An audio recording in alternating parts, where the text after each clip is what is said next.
Bonjour et bienvenue dans la série Problèmes et exercices. La vidéo d'aujourd'hui est consacrée à l'exercice numéro 7 de la vidéo de la même série intitulée Somme, produits et formes échelonnées. La série comportant 11 exercices. La vidéo donc d'aujourd'hui est consacrée à la solution de l'exercice numéro 7. Plus exactement, rappelons que cet exercice, il propose 4 matrices A, B, C, D et il demande dans une première question une forme échelonnée de chacune de ces 4 matrices. La seconde question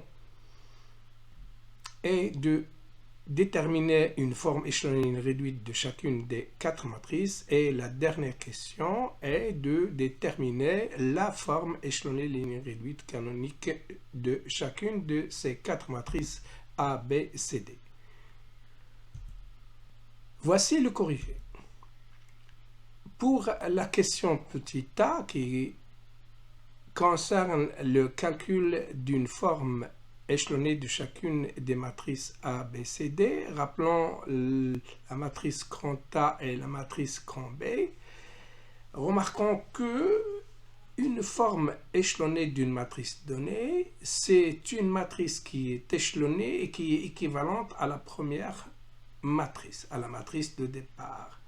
Alors, rappelons qu'une matrice est échelonnée, ces lignes nulles sont en dernière position et que le nombre de zéros consécutifs commençant une ligne, eh bien ce nombre doit augmenter en passant d'une ligne à une autre.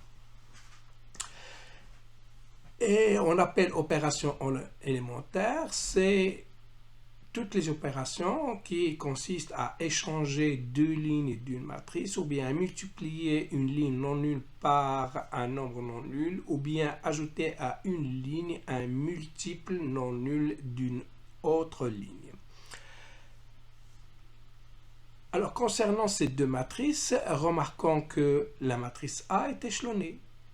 Donc une des formes échelonnées de A est elle-même est la même chose que B. B est une matrice échelonnée. Donc A est une forme échelonnée d'elle-même et B est une forme échelonnée d'elle-même.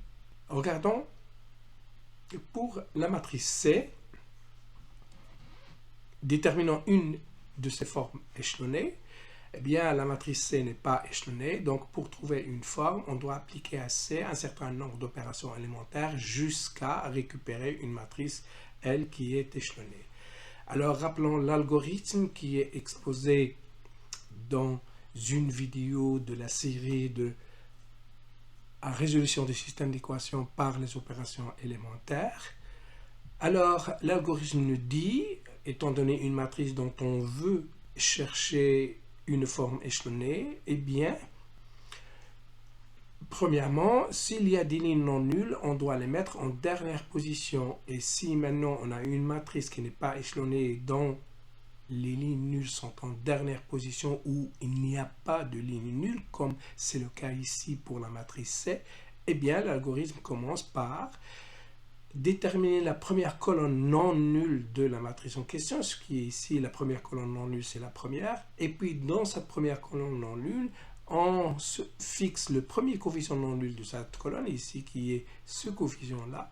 Et puis, grâce aux opérations élémentaires, on doit annuler tous les coefficients en dessous de celui-ci. C'est-à-dire on doit annuler le coefficient moins 2 et le coefficient moins 1 par des opérations élémentaires. Alors, il n'est pas difficile de voir qu'il suffit d'ajouter à la troisième ligne 2 fois la première et d'ajouter à la quatrième ligne 1 fois la première et on obtient maintenant ce qu'on veut. Alors la matrice récupérée à ce niveau-là, eh bien les lignes nulles, il n'y en a pas et donc on applique l'étape 1 à la sous-matrice de cette matrice résultat formée par les première ligne moins la première, c'est-à-dire on détermine la première colonne non nulle, donc ici c'est cette colonne-là, et on se fixe ici, et on doit annuler tous les coefficients qui sont en dessous de celui-ci par des opérations élémentaires. Donc il faut annuler ces coefficients-là par un ajout d'une ligne ou bien par la multiplication d'une ligne par un scalaire ou bien par permutation. Donc on voit bien que si on ajoute à cette ligne moins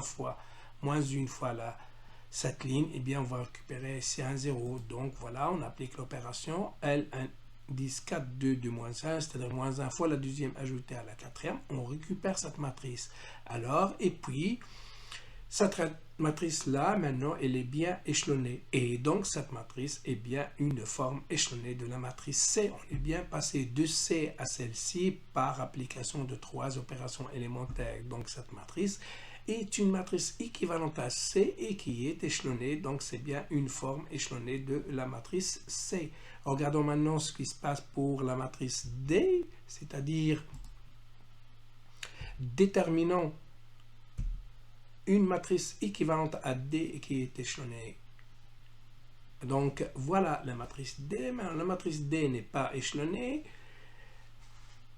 Ces lignes ne sont pas en dernière position. L'algorithme nous dit qu'il faut commencer par appliquer à D des opérations élémentaires de telle façon que les lignes nulles ne soient plus en première position. Donc là, si on permute les deux premières lignes, c'est-à-dire j'applique L1, 2, eh bien, je vais récupérer une matrice qui n'est pas échelonnée et donc il ne commence pas par des lignes nulles. Et l'algorithme nous dit, dans ce cas-là, eh bien, il faut se fixer ou bien se mettre sur la première colonne non nulle de la matrice, c'est-à-dire ici, et dans cette colonne-là, on se fixe le premier coefficient non nul, c'est-à-dire celui-ci.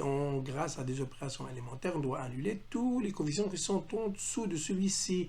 C'est-à-dire on doit annuler ce coefficient et celui-là par des opérations élémentaires. Donc il est facile de voir. Il faut que j'ajoute à la troisième ligne moins fois la première. Et ici, il faut que j'ajoute à la quatrième ligne moins 3 fois la première pour récupérer une matrice dont les pivots des lignes qui sont en dessous de la première sont tous nuls. Donc voilà la matrice résultat. Et puis on applique cette étape à la sous-matrice résultat obtenue de la matrice résultat en lui ôtant ou bien ne pas regarder la première ligne de la matrice résultat. Donc voilà. Donc la sous-matrice formée par ces trois dernières lignes et on lui applique la première étape, c'est-à-dire s'il y a des lignes nulles, ne doivent pas être en première position, eh bien donc cette ligne nulle ne doit pas rester en première position, donc je la permute par exemple en deuxième ou en troisième position, et ça veut dire j'applique l'opération élémentaire L2, 3, une fois ceci, eh bien la première colonne non nulle, je me place sur cette colonne, et puis son premier coefficient non nul, je dois annuler les termes qui sont, bien les coefficients qui sont en dessous sont déjà nuls, donc il n'y en a à faire. Et puis, donc là maintenant, je passe à la troisième étape, c'est-à-dire je regarde la sous-matrice résultat obtenue de celle-ci, ou bien on ne pas regarder les deux premières lignes. Donc c'est cette sous-matrice-là.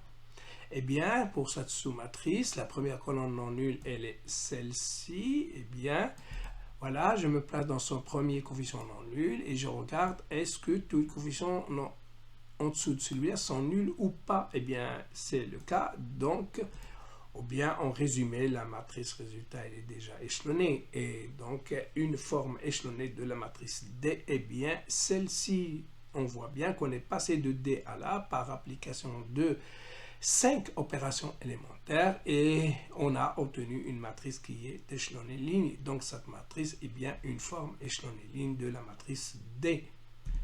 Alors pour la question petit b,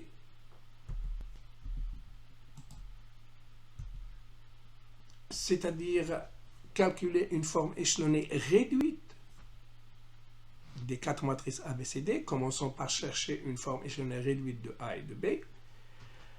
Remarquons aussi que et la matrice A et la matrice B sont deux matrices échelonnées et réduites, c'est-à-dire échelonnées et les pivots des lignes sont tous égaux à 1. Et donc, une forme échelonnée réduite de ces deux matrices, c'est elle-même. Et donc ici, il n'y a rien à faire. C'est juste pour remarquer que c'est une matrice, que si une matrice est déjà échelonnée et réduite, bien une de ces formes, c'est elle-même. Alors, pour la matrice C, L'algorithme nous dit, pour chercher une forme échelonnée réduite, on commence par chercher une forme échelonnée, et une fois qu'on a la forme échelonnée, on regarde les pivots. S'il y a des pivots qui ne sont pas égaux à 1, bien on réduit ces pivots à 1 en multipliant la ligne portant ce pivot par 1 sur le pivot.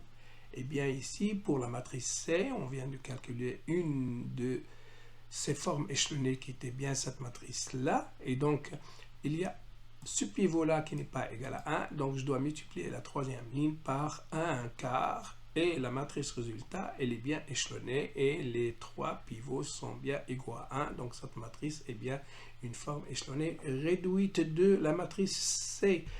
Maintenant, pour la matrice D, la même chose, pour lui trouver une forme échelonnée réduite, on applique le même algorithme, c'est-à-dire à partir d'une forme échelonnée de D, qui est celle-là. S'il y a des pivots qui ne sont pas égaux à 1, il y a bien sûr le pivot-là qui n'est pas égal à 1, donc je multiplie cette ligne par l'inverse de moins 11, c'est-à-dire j'applique à D.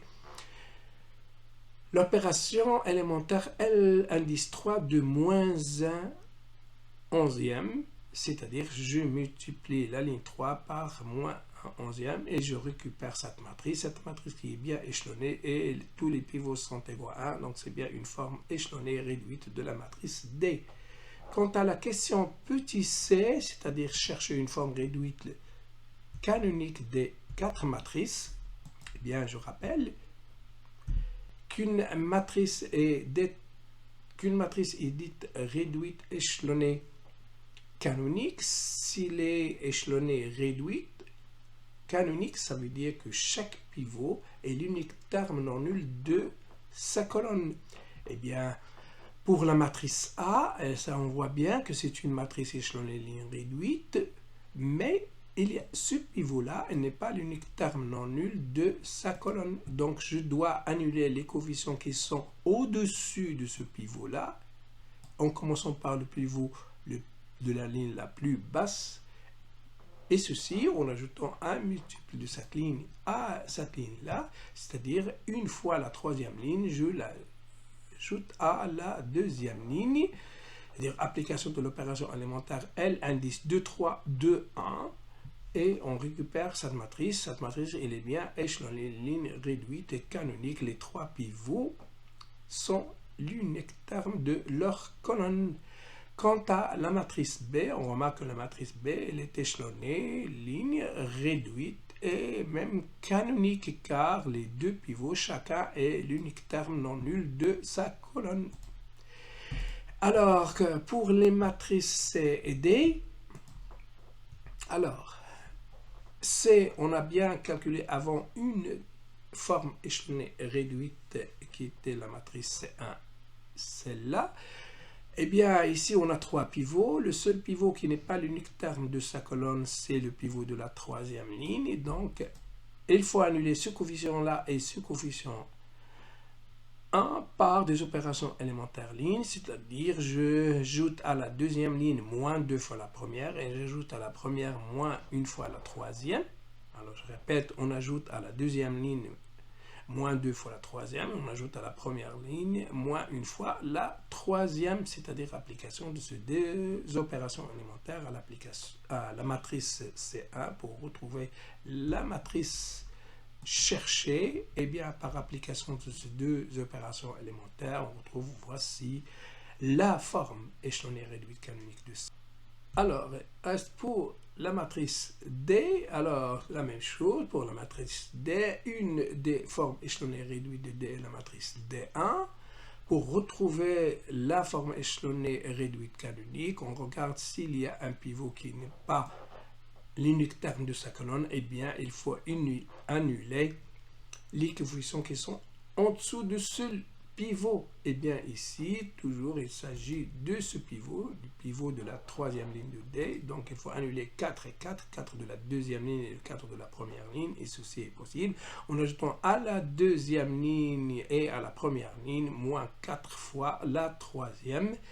Appliquons ceci à la matrice D1, on récupère cette matrice qui est donc bien la forme échelonnée réduite canonique de D. N'oubliez pas de vous abonner à la chaîne pour que vous soyez les premiers servis. Vos commentaires et vos likes nous sont très utiles. Merci de votre attention et à bientôt.